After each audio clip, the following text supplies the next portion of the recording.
ಜನ ಅದ್ರ ಒಬ್ಬ ಓದೈತ್ರಿ ಅವನ್ನ ಇವತ್ತು ಬೆಳಿಗ್ಗೆ ತೀರ್ಕೊಂಡಾನ್ರಿ ಅದಕ್ಕೆ ಫ್ಯಾಕ್ಟ್ರಿ ಅವ್ರು ಏನೈತಿ ಅದಕ್ಕೆ ಎಲ್ಲರಿಗೂ ಏನು ಪರಿಹಾರ ಮಾಡತ್ತಿದ್ದಾರಲ್ಲ ಅದೇ ರೀತಿ ಪರಿಹಾರ ಕೊಡ್ತು ಅಂತ ಹೇಳಿದ್ದಾರೆ. ಈಗ 15 ಲಕ್ಷ ರೂಪಾಯಿ ತುರ್ತು ಪರಿಹಾರ ಕೊಟ್ಟಿದ್ದಾರೆ ಉದ್ಯೋಗದ. ಈಗ ನಮ್ಮ ತಮ್ಮಾಗ ಒಂದು SLC ಆಗೈತ್ರಿ, ಡ್ರೈವರ್ ಅದಾನು. ಈಗ ಅವ್ನಿಗೆ ಏನಾರು ಒಂದು ಆಸರಕ್ಕಾಗಿ ಫ್ಯಾಮಿಲಿ ನೋಡ್ಕೋಬೇಕಾದ್ರೆ ಅವ್ನ ಮನೇಲಿ ಯಾರೂ ಇಲ್ಲ, ತಂದೆನೂ ಇಲ್ಲ ಅಣ್ಣನೂ ಇಲ್ದಂಗೆ ಆಯಿತು. ಈಗ ಆದರೆ ಅವ್ನಿಗೆ ಏನಾರು ಒಂದು ಉದ್ಯೋಗ ಅವ್ರ ಕಡೆಯಿಂದ ಡ್ರೈವರ್ ಪೋಸ್ಟ್ ಯಾವ್ದಾರು ಒಂದು ಕೊಟ್ಟರೆ ಉಪಯೋಗ ಆಗುತ್ತೆ. ಏನು ವರ್ಕ್ ಮಾಡ್ತಿದ್ರು ಅವರು ಬಾಯ್ಲಿಂಗ್ ಮೆಕ್ಯಾನಿಕಲ್ ಇದ್ದರೆ ಪೇಮೆಂಟ್ ಎಷ್ಟಿತ್ತಲ್ಲಿ? 30,000 ರೂಪಾಯಿ ಮೇಯ್ತು. 30,000. ಮತ್ತು ESI ಏನು ಕಟ್ ಆಗ್ತಿರಲಿಲ್ಲ ಅಂದರೆ ಇದೇ ಸಲ ಸ್ಟಾರ್ಟಿಂಗ್ ಓಪನ್ ಆಗಿದೆ ಸರ್, ಅದು 1 ವರ್ಷ ಆಯ್ತಂತೆ. ಅದೇನು ಇನ್ನೂ ಏನೂ ಮಾಡಿಸಿಲ್ಲ ಅಂತೆ ಅವರು ಫ್ಯಾಕ್ಟ್ರಿ ಅವರು. ESI ನಮ್ಮ ಹೆಸರು ವಿನಾಯಕ್ ಚಿಕ್ಕಮನಿ ಅಂತ. ಅದೇನು ಮರ್ಕುಂಬಿ ಶುಗರ್ ಫ್ಯಾಕ್ಟ್ರಿಯಲ್ಲಿ ನಡೆದಂಥ ಏನು ದುರ್ಮರಣ, ಬಾಯ್ಲರ್ ಏನು ಸ್ಫೋಟವಾಗಿತ್ತು. ದುರ್ಮರಣದಲ್ಲಿ 8 ಜನ ಕಾರ್ಮಿಕರು ಏನು ಮರಣ ಹೊಂದಿದ್ದಾರೆ. ನಿಜವಾಗ್ಲೂ ಇದೊಂದು ವಿಷಾದನೀಯ.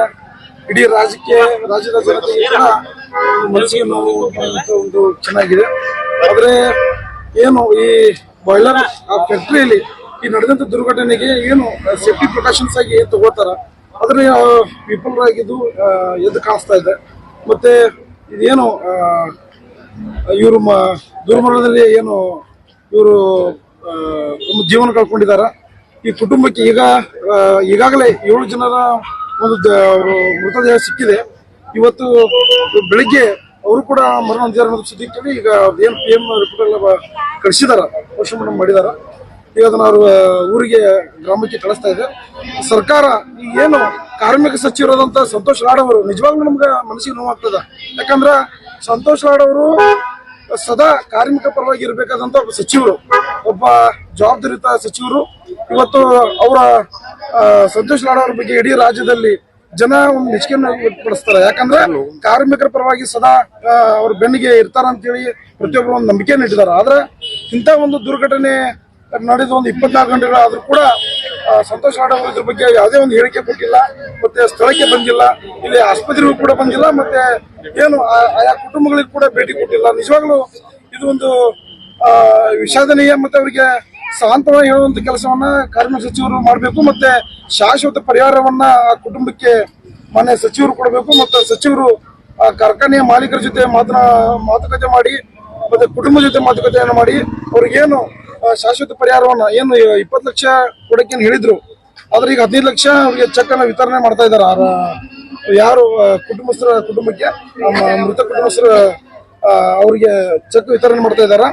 ಮತ್ತೆ ಆ ಕುಟುಂಬಕ್ಕೆ ಅವ್ರ ಕುಟುಂಬದ ಜವಾಬ್ದಾರಿ, ಸಂಪೂರ್ಣ ಜವಾಬ್ದಾರಿಯನ್ನ ಆಯಾ ಫ್ಯಾಕ್ಟರಿ ಮಾಲೀಕರು ವಹಿಸಬೇಕು. ಮತ್ತೆ ಇದು ಕಾರ್ಮಿಕ ಸಚಿವರಾದಂತಹ ಸಂತೋಷ್ ಲಾಡ್ ಅವರು ಇದ್ರ ಬಗ್ಗೆ ವಿಶೇಷ ಗಮನ ಹರಿಸಬೇಕು. ಮತ್ತೆ ಈ ರೀತಿಯ ಗಂಭೀರ ಕೃತ್ಯಗಳು ಇನ್ನು ಮುಂದೆ ಆಗದಂಗ ಅವರು ಮುಂಜಾಗ್ರತೆ ಕ್ರಮಗಳನ್ನ ಕೈಗೊಳ್ಳಬೇಕು. ಮತ್ತೆ ಇದಕ್ಕೆ ಯಾರು ಕಾರಣದಾರ, ಇದೇನು ಈ ರೀತಿ ಘಟನೆ ಆಯ್ತು, ಈ ಘಟನೆಗೆ ಯಾರ ಕಾರಣದಾರ, ಈ ಸೇಫ್ಟಿ ಪ್ರಿಕಾಷನ್ಸ್ ತಗೊಳ್ಳಲು ಕೂಡ ವಿಫಲರಾಗಿದ್ದಾರೆ. ಎಲ್ಲರ ಮೇಲೆ ಕೂಡ ಶಿಸ್ತುಬದ್ಧ ಕ್ರಮ ಆಗಬೇಕು. ಮತ್ತು ಮಾಲೀಕರ ಮೇಲೆ ಎಷ್ಟು ಶುಗರ್ ಫ್ಯಾಕ್ಟರಿ ಮಾಲೀಕರದಾರ ಎಲ್ಲರನ್ನು ಸಭೆ ಕರೆದು ಈ ರೀತಿಯ ಯಾವುದೇ ಅಹಿತಕರ ಘಟನೆಗಳು ಆಗದ ರೀತಿಯಲ್ಲಿ ಮುಂಜಾಗ್ರತೆ ಕ್ರಮ ಕೈಗೊಳ್ಳಬೇಕು. ಸಂತೋಷ್ ಲಾಡ್ ಅವರು ಸದಾ ಕಾರ್ಮಿಕರ ಪರವಾಗಿ ಧ್ವನಿ ಎತ್ತುವ ಕೆಲಸವನ್ನು ಮಾಡ್ಬೇಕಂತ ಹೇಳಿ ನಾವು ಕೇಳ್ಕೊತೀವಿ. ಮತ್ತೆ ಕುಟುಂಬಕ್ಕೆ ನ್ಯಾಯ ಸಿಗದೆ ಹೋದ್ರೆ ಕಿತ್ತೂರು ಕರ್ನಾಟಕ ಸೇನೆ, ನಮ್ಮ ಕನ್ನಡಪರ ಸಂಘಟನೆ ನಾವು ಹೋರಾಟಕ್ಕೆ ಇಳಿಬೇಕಾಗ್ತದೆ ಅಂತ ಹೇಳಿ ನಿಮ್ಗೆ ಎಚ್ಚರಿಕೆ.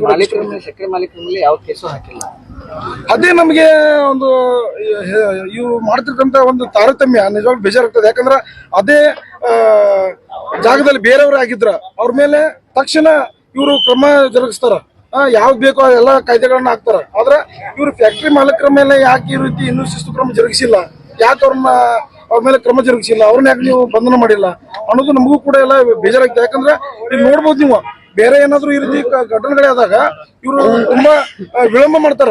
ಆದ್ರೆ ಈ ಮೃತದೇಹಗಳನ್ನ ಆದಷ್ಟು ಬೇಗ ಸಾಗಿಸ್ಬೇಕು. ಇಲ್ಲಿಂದ ಹೆಚ್ಚಿನ ಅಹಿತಕರ ಘಟನೆಗಳು ಆಗಬಾರ್ದು, ಹೋರಾಟಗಳಾಗಬಾರ್ದು. ಇದನ್ನ ತಡೆ ಹಿಡಬೇಕಂತೇಳಿ ಇಲ್ಲಿಗೇನೆ ಅವ್ರ ಚೆಕ್ ಅನ್ನ ಕೊಟ್ಟು ಕಳಿಸಿ ಕುಟುಂಬಸ್ಥರನ್ನ ಸಮಾಧಾನ ಮಾಡಿ ಕಳಿಸುವಂತ ವ್ಯವಸ್ಥೆ ಮಾಡತಾರ. ಆದ್ರೆ ನೀವು ಅವ್ರೇನು ನಿಮ್ಮ ಫ್ಯಾಕ್ಟ್ರಿ ನಿಮ್ಮ ಲಾಭ ಕೊಡಕ್ಕೆ ಅವ್ರ ಕೆಲಸ ಮಾಡ್ತಿರ್ತಾರಲ್ಲ, ಈ ಕಾರ್ಮಿಕರು ನೀವು ಮರಿಬಾರ್ದು. ಕಾರ್ಮಿಕರಂದ್ರೆ ನಾವು ದೇವರಾಗಿ ನೋಡ್ಬೇಕು.